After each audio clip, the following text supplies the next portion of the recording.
Thanks so much. Now, our next game is one of the bloodiest zombie survival horror games we've ever seen, and we wouldn't have it any other way. From Dying Light, please welcome game designer Magic. We're from Techland. We're so excited to have you here, and this game is looking great. We're going to take a look at some of the gameplay. Yes. But before we do, and as we do, let's talk about some of the hallmarks of this game. You guys are talking about the natural movement system and what you're trying to do. Tell us what you're trying to do with that. Well, before we dive into that, let me just say I'm absolutely super excited to be here. We're bringing something that we've never shown before. So super excited to be here. Yeah, the natural movement system is all about the freedom of traversing through the world. Pretty much everything that you can grab your hands on, you can just get on top of it. So all maps are open vertically. You can get, well, it's pretty much, you can get whatever you want, however you want. And was that from day one, was that one of the goals of this game, to ensure that that freedom of movement was something core to what you're putting into it? Pretty much. You know, when we started developing Dying Light, we sat down and we thought, okay, so what can we really do to bring the open world experience to the next level?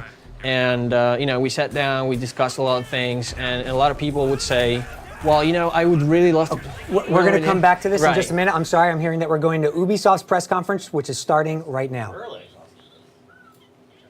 No. Stretch. It's early. Okay, I apologize. I got bad information there. We're going to come back to Dying Light. Awesome. And people have, I know you've been dying to talk about it. We're going to continue to do Exactly. that. So tell us what you were saying there about the movement system. Yeah, so right at the beginning when we started developing the game, we were thinking, you know, what can we do to bring the game to the next level? And a lot of people would say, you know, it would be awesome to just be able to go over that freaking fence or jump over a wall or just climb on that roof and see what's behind it. And we came up with a simple prototype, and it was like that moment when we said like, oh yeah, like this is something different. This is what's gotta stick. And we iterated a lot, and from that. And it seems to be working. We're bringing people to our studio to play the game, and pretty much everybody loves it. So. And one of the last trailers that we saw heading into E3 from you guys was about kind of the movement weaponization, that your body is a weapon. Talk a little bit about how you want to instill that sense of movement combined with the combats.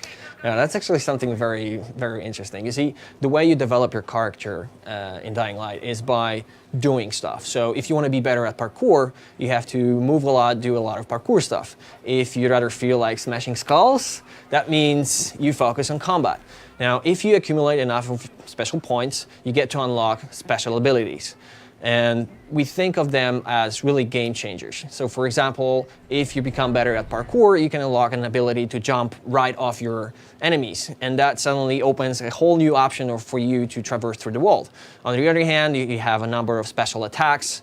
So you can combine like sliding, running on walls, aerial attacks, and whatnot. You know, whirlwind, you know, they're doing 360s with heavy weapons and not. So there's really a lot of stuff to the game. Yes, and you know, one of the big things you guys have talked about almost since day one as well, and it's in the name, Dying Light, talking about the diversity between the daytime gameplay and the nighttime gameplay. Have you spoken about anything new here at E3 regarding that, and how intense is it going to be at night when you try to go out with your character? Well, I'll start from the last question. So how intense is it going to be? When we last, like the previous E3 and Gamescom, when we would show people what's it like to play at night, we would show people really sweating. People would go like, oh my God, I'm so happy I survived. So that's the intensity at night. Good. But at the same time, you need to know that that's what happens when the infected are trying to chase you.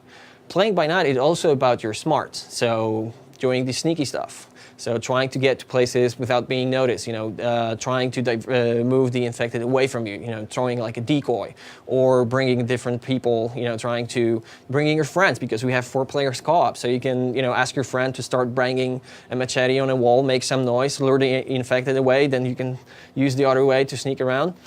Yeah, if you get the chance to get to our press demos, there will be a lot of gameplay that we show. You start by day, Excellent. and then you go into the night. Tell me quickly, the game's coming out when? February 2015. February 2016. We'll look forward to it. 15. All right. 15. 2015.